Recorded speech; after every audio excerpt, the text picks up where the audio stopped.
Those of us who struggle with clutter also struggle with feelings of shame. So how do we start dealing with and overcoming our feelings of shame? Here are 4 practical steps that you can take to start dealing with your feelings of shame in relation to your clutter challenge. The first step is to notice and acknowledge the source of it.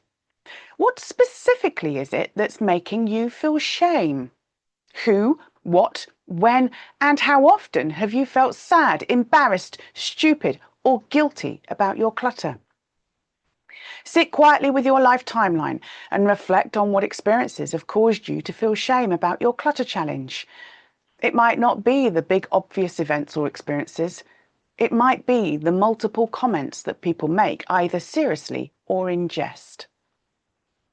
Notice on your life timeline when your first memory of experiencing shame was.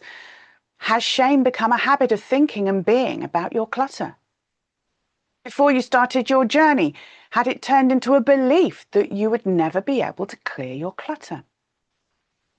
Your life timeline is a valuable resource for getting the learning and feedback about what has contributed to your clutter challenge, including the feelings such as shame that have resulted from your clutter.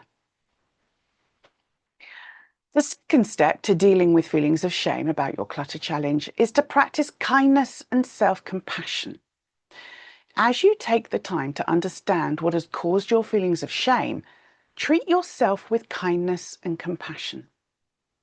Allow yourself to feel whatever feelings are triggered by what you discover, whether that's what others have said and done or what you have said or done.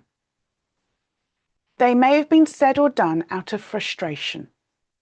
People who genuinely care about us are not living our reality. They only see the decluttering TV program Blitzes and assume that's how best to deal with clutter, and the majority of experts continue to believe it too.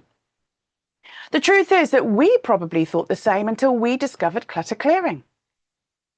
Forgive others for saying or doing what they said or did. Forgive yourself for not having the solution back then. You're on your journey now. It's when, not if. The third step to dealing with feelings of shame about your clutter challenge is to get appropriate support.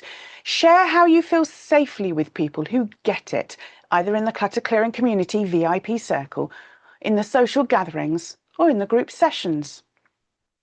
Clutter Clearing members will never respond by trying to fix you, pressurize you to have a blitz, or make hurtful, sarcastic comments about your clutter. And please tell me if they do. I guarantee you are not alone with your experiences or feelings.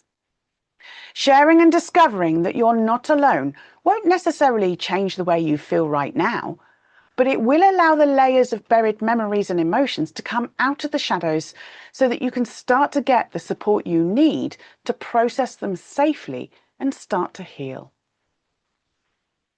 The fourth and final step to dealing with feelings of shame about your clutter challenge is to establish boundaries with shame makers. If you discover that a source of your shame are particular people in your life, start putting boundaries in place with those people. We've probably had porous boundaries with these people in the past. We've allowed them to make the comments and do the things that they do because we haven't known how to defend ourselves or push back. When you're on your journey and learning why you struggle and how to deal with it, you have knowledge that you can use when the shame makers are in town. If you realize that specific people will respect you for being on your journey, you can establish a healthy boundary with them by telling them that you're on your journey. They will probably become impatient to see visible physical progress, but you can always delegate non-decision-making tasks to them so that they're part of your progress. For example, shredding when you get onto step 2 of your journey, taking things to charity when you get to step 4 of your journey.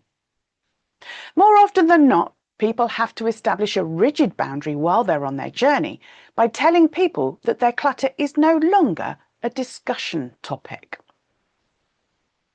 You can clear your clutter fast, or you can clear your clutter forever, but you can't clear your clutter forever fast. To find out how I can help you clear your clutter forever without the need for an expensive home visit, click on the link with this video to find out how I can help you.